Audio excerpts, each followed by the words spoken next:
Bonjour à tous et bienvenue sur IQ Invest, la chaîne des investisseurs qualité et des entreprises de qualité.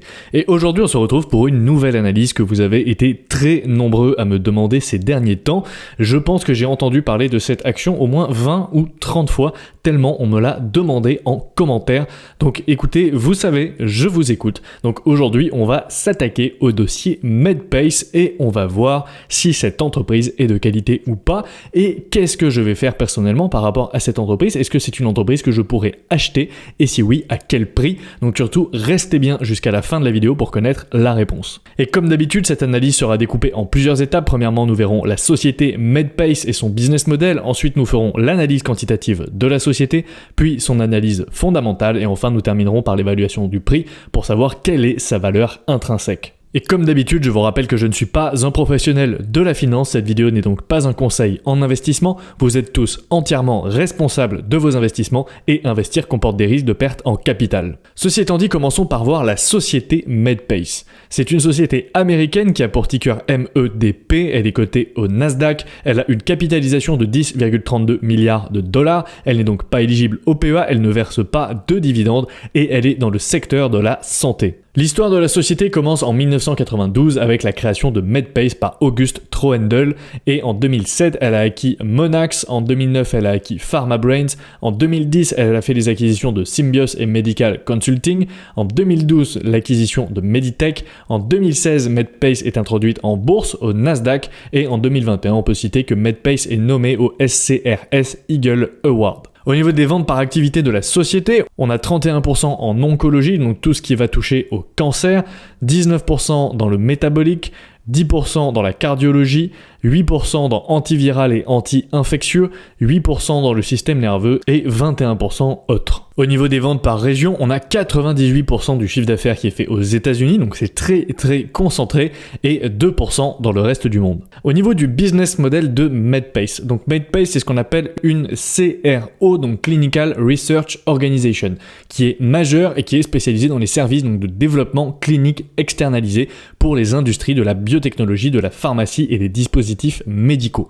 Donc en gros, c'est une entreprise qui fournit des services externalisés de recherche clinique et de développement aux industries pharmaceutiques, biotechnologiques et des dispositifs médicaux pour les aider donc à mener à bien leurs essais cliniques. Et elle possède une expertise particulière, notamment comme on l'a vu, en oncologie, métabolisme, cardiologie, antiviral et anti-infectieux, ainsi que dans les systèmes nerveux centraux. Au niveau des produits donc, que commercialise Medpace, elle ne va pas commercialiser des produits à proprement parler, mais des services. Puisqu'avant qu'un nouveau médicament puisse être commercialisé, il doit souvent passer par des tests précliniques et cliniques approfondis, ainsi qu'une évaluation réglementaire pour vérifier sa sécurité et son efficacité.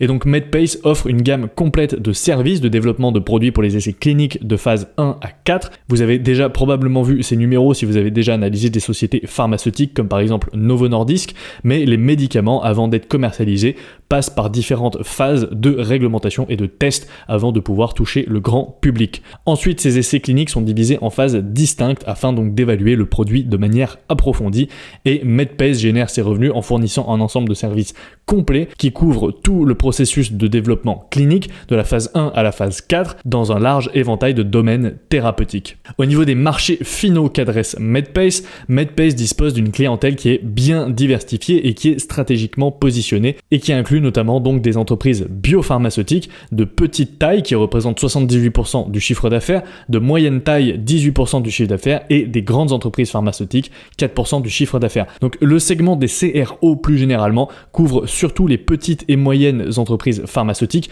Pourquoi? Puisque les grosses entreprises en général ont ce genre de laboratoire et font les essais cliniques en interne et ne le sous-traitent pas à une autre entreprise. Et donc Medpace assume un risque également de paiement en réalisant des investissements stratégiques pour ses clients et d'autres entreprises pharmaceutiques et elle offre des conditions de paiement flexibles ou en finançant des honoraires ou en établissant d'autres dispositifs de partage de risques pour la réalisation des essais. Au niveau du marché et des concurrents, on se situe donc principalement dans le marché des CRO et elle est en concurrence avec donc d'autres CRO qui offrent des services complets et avec les départements de recherche également, donc de développement R&D interne des entreprises biopharmaceutiques pharmaceutique, mais là ça va être surtout les développements de recherche pour les grandes entreprises qui vont posséder ces laboratoires en interne.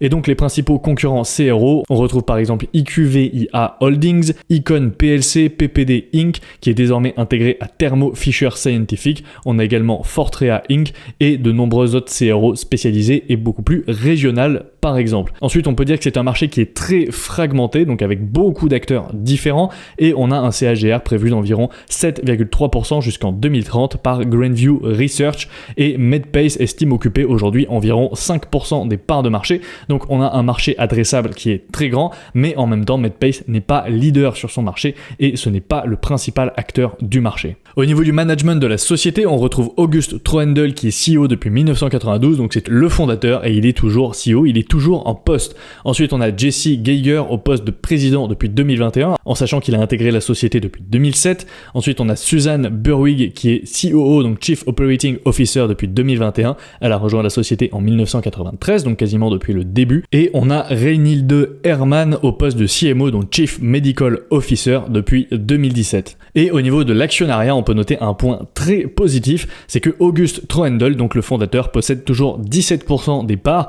en plus d'être encore le CEO de la société, donc on a du skin in the game. Maintenant, passons à l'analyse quantitative de Medpace. On se retrouve comme d'habitude sur l'application IQ Invest, vous aurez un code de réduction de moins 10% qui s'affichera à l'écran et qui vous permettra d'économiser 10% sur votre premier mois, et c'est uniquement valable pour les nouveaux inscrits bien évidemment. Donc premier point, ce qu'on peut constater sur Medpace, c'est une société qui bat largement le S&P 500 depuis 5 ans, et si on se met sur 10 ans, on voit qu'on a une très belle surperformance puisque Medpace a un CAGR d'environ 28% par an versus 10% pour le S&P 500 avec une linéarité tout à fait correcte. Donc Medpace est aussi une note quantitative de 10 sur 20. Donc ici on a une note qui est moyenne mais qui peut être expliquée notamment par le fait que c'est une société qui est relativement récente et donc du coup on n'a pas tous les historiques. Donc vous voyez par exemple qu'au niveau du CA, de la croissance du chiffre d'affaires, de la croissance des free cash flow et de la croissance des earnings per shares, on n'a pas les ratios à 10 ans tout simplement parce qu'il n'y a pas assez d'historique. Il manque une année d'historique très exactement pour avoir les ratios à 10 ans. Donc déjà l'entreprise prendra a priori 3 points de plus une fois qu'elle aura un an de plus, donc c'est-à-dire l'année prochaine, donc elle passera automatiquement à 13 sur 20 et en plus elle est évidemment pénalisée puisqu'elle ne verse pas de dividendes. Mais on peut déjà constater qu'au niveau de la rentabilité c'est plutôt moyen avec des retours sur capitaux à 10 ans qui sont autour des 10%. Au niveau des marges, on a une marge brute assez faible avec 28% et une marge nette de 16%, donc pareil toujours assez faible ici, mais on a une bonne marge free cash flow avec 24%, le tout avec très peu de capex avec 7% de ratio capex sur operating cash flow. Au niveau de la croissance par contre c'est très bon avec 24% de croissance du chiffre d'affaires, 35% de croissance des EPS et 26% de croissance des free cash flow, le tout avec quasiment pas de dette puisqu'on a 0,32 de ratio dette sur EBITDA. Maintenant, si on passe à l'onglet quantitatif, vous voyez qu'on n'a pas énormément de recul puisqu'on ne peut remonter que jusqu'en 2014, en sachant que la société a été introduite en bourse en 2016, mais on voit qu'on a une très belle croissance des revenus, et si on se met sur les free cash flow par action, on voit que c'est un peu plus cyclique, mais qu'on a quand même une belle croissance à long terme. Attention tout de même, vous voyez qu'entre 2014 et 2018, on a eu 3 années de baisse par rapport à 2014. Au niveau de la rentabilité, par contre, c'est un peu mitigé ici, puisqu'on voit que la marge brute est en décroissance, puisqu'elle est passée de 46% en 2014 à seulement 27% en 2023. Par contre, la marge opérationnelle est en croissance puisqu'elle est passée de 8% en 2014 à 17% en 2023 et idem pour la marge free cash flow. Mais par contre, on a une marge free cash flow qui est plutôt stable avec 24% en 2014 et 21% en 2023, voire même, vous voyez, une légère décroissance. Au niveau des retours sur capitaux, par contre, on a une très belle croissance ici avec un ROIC qui est passé de 3% en 2014 à 38% en 2023, donc vraiment très positif, avec une explosion des retours sur capitaux en 2022, mais en même temps vous voyez qu'en 2022 on a eu une explosion du chiffre d'affaires également, et on peut noter que les free cash flow return on capital sont passés de 7% en 2014 et sont maintenant de 54%, donc vraiment une très belle augmentation ici. Au niveau des actions en circulation par contre c'est un petit peu plus mitigé puisque l'entreprise rachète ses actions depuis seulement 2 ans, ça fait que depuis 2021 qu'on a des actions en décroissance. Auparavant c'était plutôt stable voire en légère augmentation. On n'a pas de dividendes comme on a vu et on a des dettes qui sont très faibles. On voit que la société était très endettée en 2014 mais elle a progressivement remboursé la quasi-totalité de ses dettes. Au niveau de l'onglet concurrents, ici on est dans la sous-industrie diagnostic et recherche et on peut voir qu'on retrouve pas mal d'acteurs d'acteurs assez connus comme Thermo Fisher Scientific ou encore IDEX Laboratories. Et d'ailleurs, ce sont deux sociétés qui sont très bien notées, notamment IDEX Laboratories. Si vous regardez, si on classe par note quantitative, c'est la première société qui ressort dans la sous-industrie diagnostic et recherche. Donc potentiellement, vous me direz si ça vous intéresse, mais une analyse de IDEX et de Thermo Fisher Scientific pourrait être très intéressante sur la chaîne. Donc si on récapitule, on a une note quantitative de 10 sur 20, mais qui est légèrement faussée parce qu'il nous manque les ratios à 10 ans, puisque l'entreprise a seulement 9 années d'historique disponible. Donc forcément, l'année prochaine, l'entreprise prendra automatiquement 3 points de plus. Donc vous pouvez déjà anticiper que cette note de 10 sur 20 est plutôt un 13 sur 20 en réalité. Et maintenant, passons donc à l'analyse fondamentale de Medpace. Et on va commencer comme d'habitude par les forces. Et premier point, on peut noter qu'elle a des relations solides et une base de clients diversifiée, puisque le top 5 de ses clients ne représente que 23% du chiffre d'affaires. Ensuite, on a une dépendance des petites et moyennes biopharma à Medpace, puisque ces entreprises sont très dépendantes des prestataires d'essais cliniques, puisqu'elles n'ont pas les capacités de disposer de laboratoires en interne, à l'inverse de leurs plus gros concurrents. Également, on a des coûts de changement élevés pour les phases avancées, puisque les phases avancées d'essais cliniques sont vastes et complexes, ce qui augmente les coûts de changement pour les clients qui dépendent des CRO. On a également des partenariats long terme, puisque le développement d'un nouveau traitement prend généralement de 10 à 15 ans pour être approuvé, ce qui garantit des partenariats durables avec les clients de Medpace. Et pour terminer, on a un éventail complet de prestations, puisque Medpace offre une gamme diversifiée de services à ses clients, avec la capacité de gérer des essais cliniques de la phase 1 jusqu'à la phase 4. Au niveau des faiblesses, maintenant, premier point, on a des revenus qui sont très concentrés aux États-Unis, puisque 98% des revenus proviennent des États-Unis, et on a également une forte concentration avec 96% des revenus qui sont générés par des petites et moyennes entreprises biopharmaceutiques. Ensuite, on a une dépendance au financement externe, puisque le secteur est fortement influencé par les niveaux de financement externe et la tendance à l'externalisation dans les biotechnologies et la pharmacie. Également, on a une nécessité d'innover en permanence, puisque Medpace dépend fortement de sa capacité d'innovation dans les essais cliniques, avec un avantage compétitif qui est difficile à maintenir sur le long terme. Et on a une industrie qui est très compétitive, puisque, on l'a vu, Medpace évolue dans un secteur qui est très concurrentiel, avec seulement 5% des parts de marché, et elle fait face à des CRO et des laboratoires plus grands et à l'échelle mondiale capables de gérer des essais encore plus complexes. On peut penser à Thermo Fisher Scientific par exemple. Au niveau des opportunités, premier point, on a la croissance des thérapies innovantes avec l'essor des produits biologiques et des thérapies géniques qui nécessitent des essais cliniques plus longs et plus complexes, un domaine dans lequel Medpace excelle. Ensuite, on a l'augmentation de la part de marché des CRO, puisque la demande en R&D externalisée a tendance à croître dans le temps, notamment chez les petites et moyennes entreprises biopharmaceutiques. On a également une efficacité accrue des CRO, puisque selon Research and Market, les CRO seraient 30% plus efficaces que les essais cliniques menés en interne par les grandes biotech, ce qui pourrait donc renforcer le marché des CRO à l'avenir et augmenter la tendance à l'externalisation. Au niveau des menaces maintenant pour terminer, donc on a un impact potentiel d'une réduction du financement, puisque une baisse des financements pourrait affecter les entreprises biopharmaceutiques de petite et moyenne taille, ce qui réduirait la demande pour les services de Medpace. Ensuite, on a l'annulation de projets et des changements de priorité, puisque des grandes annulations de projets et des réorientations stratégiques de la part des clients peuvent largement impacter négativement Medpace. On a aussi une concurrence technologique accrue, puisque les CRO régionales et mondiales investissent de plus en plus dans les données, les analyses et la technologie, ce qui pourrait réduire l'avantage concurrentiel de Medpace si elle n'innove pas suffisamment rapidement. Et pour terminer, on a donc un risque qui est lié aux essais de phase avancée, puisque les essais cliniques avancés sont coûteux et risqués, et en cas d'échec ou de baisse de la demande, Medpace pourrait avoir son chiffre d'affaires largement affecté négativement également. Au niveau de l'avantage compétitif, on a un narrow moat stable, donc un petit avantage compétitif stable qui provient de deux points principalement: des coûts de changement, puisque le développement de nouveaux traitements est long et les essais cliniques sont vastes et complexes, ce qui rend le changement de CRO très difficile pour les clients et ils ont tendance à rester avec leurs partenaires de confiance sur le long terme. Et on a également des actifs intangibles, donc ce moat est plus faible et il est principalement basé sur l'expertise technique, réglementaire et la réputation de Medpace. Maintenant, si on passe à la checklist fondamentale, premier point au niveau des produits, les revenus ne sont pas prédictibles puisque malgré un cycle de développement long, ils dépendent beaucoup de facteurs externes. Également, les produits ne résistent pas au changement, au risque de disruption puisque les technologies pour les essais cliniques évoluent constamment et l'entreprise a un fort potentiel de croissance puisque le marché des CRO est en fort développement et Medpace a beaucoup d'opportunités pour croître au sein de ce marché. Ensuite, au niveau du management, l'entreprise n'a pas forcément une bonne allocation du capital puisque Morningstar lui attribue une note standard. Le management a été compétent par le passé, selon moi, puisque l'entreprise est bien gérée et a su se développer rapidement et on l'a vu également avec des retours sur capitaux qui sont en augmentation. Le management est skin in the game puisque le fondateur est toujours le CEO et possède environ 17% des parts et l'entreprise, selon moi, n'effectue pas des rachats d'actions réguliers puisque le nombre d'actions en circulation est en diminution depuis seulement 2 ans et ce n'est pas un recul suffisant pour dire que l'entreprise effectue des rachats d'actions réguliers. Et pour terminer avec l'avantage compétitif, ici par contre c'est trop faible puisque l'entreprise n'a pas une grande douve. Morningstar lui attribue une note de narrow moat stable. L'entreprise n'est pas leader sur son marché puisque Medpace ne possède que 5% de parts de marché et elle ne résiste pas à la concurrence selon moi puisque l'industrie des CRO est hyper compétitive et évolue rapidement et son moat n'est pas suffisant. Donc si on récapitule sur tous ces points, on obtient une note fondamentale de 6 sur 20, ce qui est assez mauvais. Et maintenant, on va passer à la troisième et dernière étape, l'étude de la valorisation pour savoir à quel prix est-ce qu'il faut acheter Medpace. Et on est de nouveau de retour sur l'application IQ Invest dans l'onglet évaluation.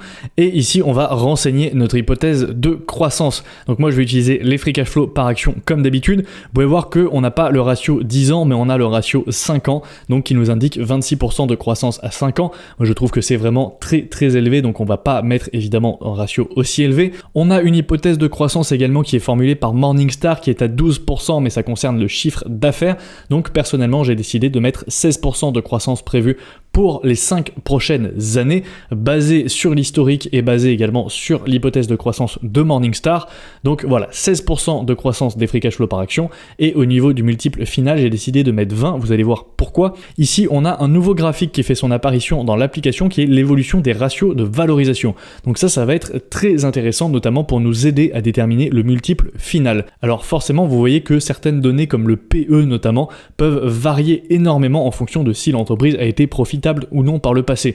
En l'occurrence, vous voyez ici que le PE était négatif en 2016 puisque l'entreprise potentiellement avait des earnings négatifs. Donc on va tout simplement enlever ici le PE ratio pour ne garder que le price to free cash flow ratio sur les 10 dernières années, et vous voyez ici donc l'évolution du ratio de valorisation, donc du price to free cash flow.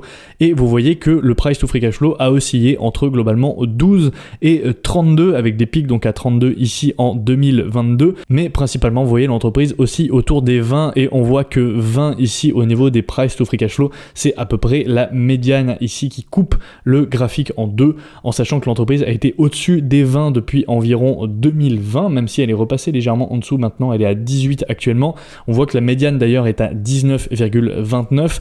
Donc pour moi 20 c'est un multiple qui me paraît tout à fait cohérent pour Medpace. C'est une entreprise qui a un fort potentiel de croissance, donc ça me paraît tout à fait raisonnable et même légèrement conservateur. Donc voilà, pour résumer, 16% de croissance des free cash flow par action, 20 en multiple final dans 5 ans, ce qui nous amène donc à 27 de free cash flow par action, ce qui nous amène à un prix juste de $307, puisqu'on a un prix final dans 5 ans de $542. Donc si on calcule la rentabilité entre le prix actuel et le prix final dans 5 ans, on obtient donc 10,49 de CAGR estimé. Ce n'est pas suffisant selon notre hypothèse, puisque nous on cherche un rendement supérieur à 12% par an. Donc tout simplement ici le prix juste pour obtenir ce rendement c'est $307. Et on a donc une différence, une marge de sécurité négative de moins 7% entre les deux. Donc l'entreprise est légèrement surévaluée aujourd'hui. Pour Medpace, on a 10 sur 20 en note quantitative, mais potentiellement 13 sur 20 dans un an, 6 sur 20 de note fondamentale, ce qui est relativement mauvais, et moins 7% d'évaluation du prix, donc l'entreprise est légèrement surévaluée aujourd'hui. Juste avant de passer à la conclusion, je vous rappelle que vous trouverez toutes les ressources que je mets à votre disposition sur le site internet www.iq-invest.fr, avec l'accès à l'application IQ Invest bien évidemment, des entretiens individuels pour échanger avec moi sur votre stratégie pour que je puisse répondre à vos questions également, des liens de parrainage pour ouvrir un PEA ou des comptes titres et gagner de l'argent au passage, la bibliothèque de l'investisseur où je mets tous les livres essentiels pour investir que personnellement je recommande, et également vous retrouverez le podcast Le CAF Rentable sur YouTube et toutes les plateformes de podcast avec Jean de la chaîne J'invest tous les lundis matin à 8h. Et maintenant, pour conclure, donc Medpace sur le papier est une entreprise de qualité qui bat le S&P 500. À long terme, elle possède un petit moat, donc un avantage compétitif qui est petit, avec de bons fondamentaux et de belles perspectives de croissance. Elle est très bien positionnée parmi les CRO et elle peut grandement bénéficier de la croissance de ce marché dans le futur. Elle est aujourd'hui légèrement surévaluée par rapport à mes hypothèses et mon prix d'entrée serait plutôt autour des $307. Et pour moi, ça va être non. Tout simplement parce que même si c'est une société qui est intéressante sur le papier, elle ne correspond pas à ma thèse d'investissement puisqu'elle a un petit moat et personnellement, je n'investis que dans des entreprises ayant un fort avantage compétitif et c'est un des points les plus essentiels de ma thèse d'investissement. L'avantage compétitif, c'est le point le plus important quasiment si vous devez choisir un investissement. Donc pour moi, déjà, rien que sur ce point, ça va être non. Mais en plus, je devrais rajouter un deuxième facteur, c'est que cette industrie est extrêmement complexe à comprendre et l'industrie pharmaceutique en règle générale est vraiment très complexe à comprendre avec tous les essais cliniques, les phases 1, 2, 3, 4, etc. Donc pour moi, toutes ces raisons vont faire que je vais passer mon chemin sur Medpace, mais par contre, ça m'a donné envie d'analyser IDEX et Thermo Fisher Scientific, donc deux entreprises qui sont dans la même sous-industrie. Donc on va potentiellement prévoir des analyses sur ces deux sociétés. Et voilà, merci à tous, merci à ceux qui sont restés jusqu'à la fin. Comme d'habitude, dites-moi en commentaire si vous avez acheté Medpace et pourquoi. N'oubliez pas de laisser un pouce bleu sous la vidéo. Abonnez-vous à la chaîne IQ Invest si ce n'est pas déjà fait. Abonnez-vous également à IQ Bitcoin sur YouTube si le sujet du Bitcoin vous intéresse. Allez me suivre sur Instagram @iq-invest.fr et moi je vous dis à la prochaine pour une nouvelle vidéo. Ciao.